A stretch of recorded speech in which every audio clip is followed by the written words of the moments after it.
You don't want people to say, what's that brand that I like really? It starts with letter C, ends with letter Z. Like, what's in a name? It's everything. It's all in the name. What I'm talking about here is about a brand. A name of a brand, it makes or breaks a brand. As I said, it's all in the names. In this episode of Retail Fashion Business, this is going to be all about branding and naming your brand and finding the right name so that you don't name your brand with some silly names that in 6 months' time or probably 3 months' time you're gonna regret. I'll tell you the do's and don'ts of what you should and shouldn't do when naming your business because 90% of people name their businesses wrong. Hope you stick with me until the end because this is very important. This is probably one of the most crucial parts of your business because think about long term, like your business that you're just having an idea about now could be something that you're doing for the next 10, 15 years. This is really important for you.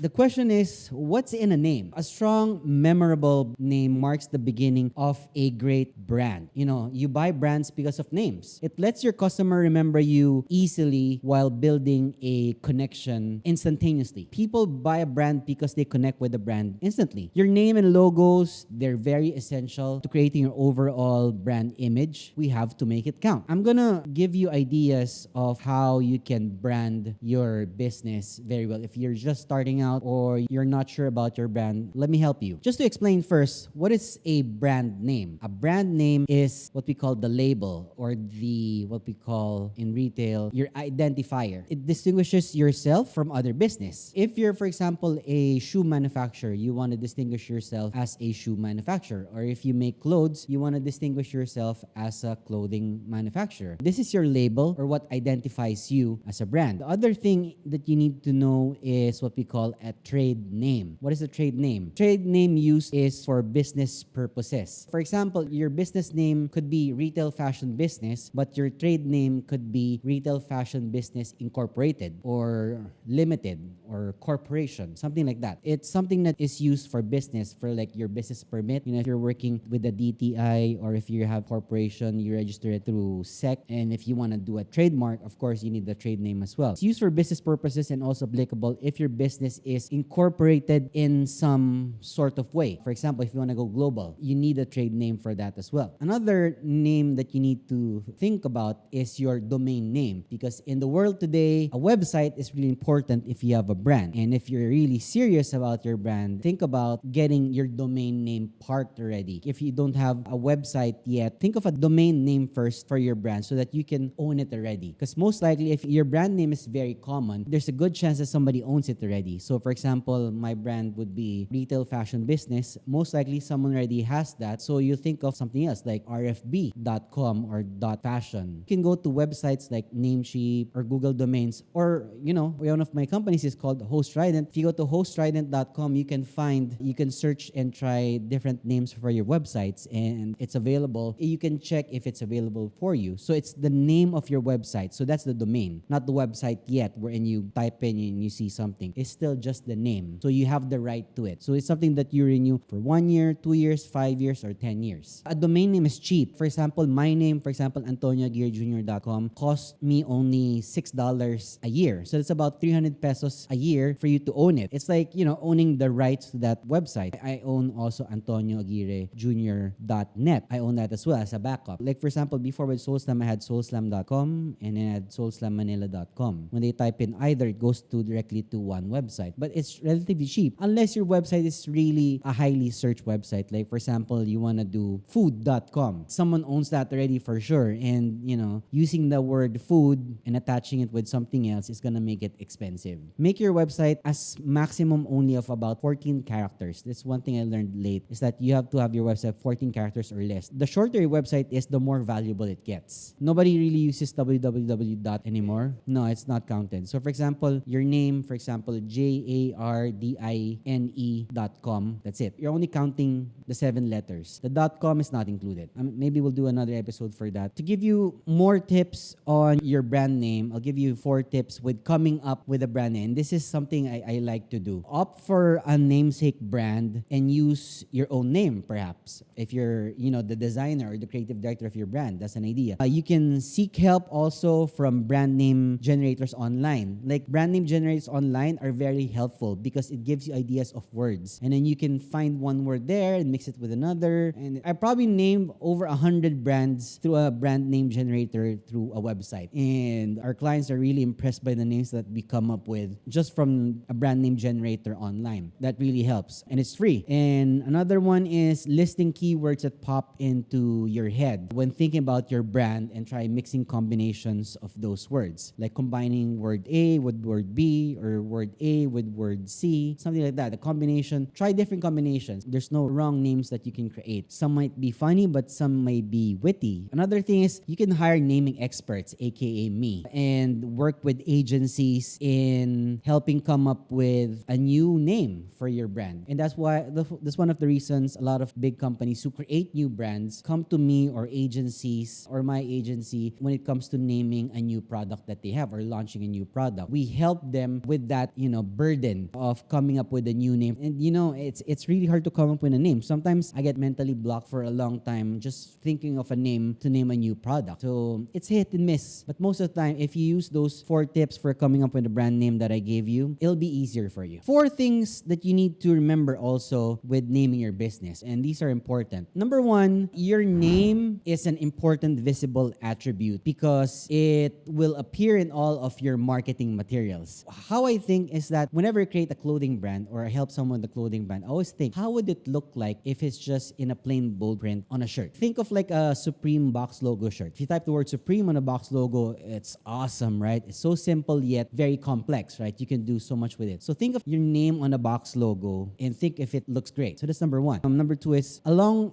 with the logo of your brand, this is your first touch point with your customers. This is the first thing that they actually see. If they see that from you, does it make an impact for them? Think about like your 10 closest friends and ask them what they think. Like you put a design on a shirt, ask them what they think about it. And most likely some will give a hell yeah or say fuck no, forget about it, don't do it, it's ugly. So it depends. People will always have thoughts. At least you get it firsthand and honestly from your friends. Number 3, check, double check, triple check, quadruple check, quintuple check, and 10x check to make sure your brand name isn't already used in the industry. For example, if it's the first time you create a brand and you say you want to name your brand, Champion, and you don't have an idea that Champion already existed since the early 1900s. So you make a brand called Champion and then you produce your first 1,000 shirts and then you get a cease and desist order from Champion because you have a brand name that's called Champion, and it's not your fault because you don't have an idea. That happened to me before. I'm not going to name what it is, but it happened to me before. Oops. Your name that you created might be already used in the industry. Do you know that there are over 1 million brands all over the world? Think about that first. You want to avoid tedious and expensive legal issues down the road. Just avoid having any problems legally. Of course, you can just Google it. For example, you name your brand, let's say, I just give Supreme as an example. Supreme clothing, right? If you type in Google, most likely what will come out? Supreme, right? But if you put, for example, supremegod.com or a Supreme God clothing, now you're talking because now it's a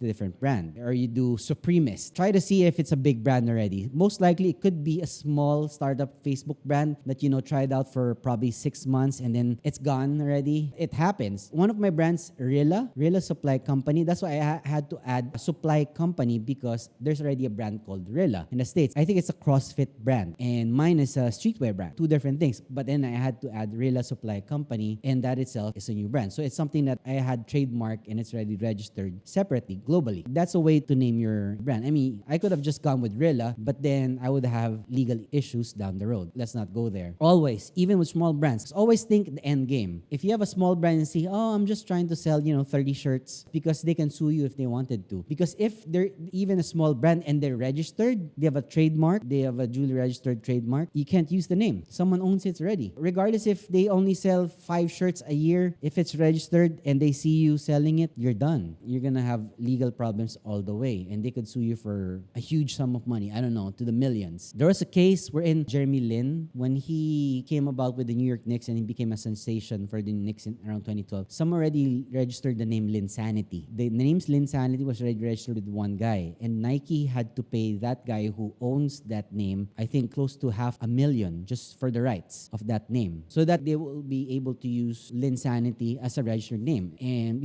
it was well worth it because you probably made millions of that shirt with Nike. So you have to protect yourself at all times. Even if you're a small brand or a big brand, or you're dealing with a small brand, you have to be careful. And that's what we're talking about here. Another, and because of that, which brings me to point number 4, which is to register your name as a trademark. Always put a trademark to your name. It may be expensive, but it's going to be worth it. You want to do that because you want to prevent others from using your name, basically. And if someone uses your name, if you become a big brand, you can sue them and make money off it as well. After the 4 things you need to remember, I'll give you 5 insights on 5 things to avoid as well. These are your don'ts. Number 1, don't ever adopt a brand name that is arguably immoral, scandalous, deceptive, or misleading. There's this clothing brand locally that was so scandalous because it talks about something raunchy, about, a sexual act. I'm not gonna say it anymore, but because it's a sexual act, whatever the owner said is the explanation of it, it doesn't justify it. It is immoral if you name your brand something sexual and,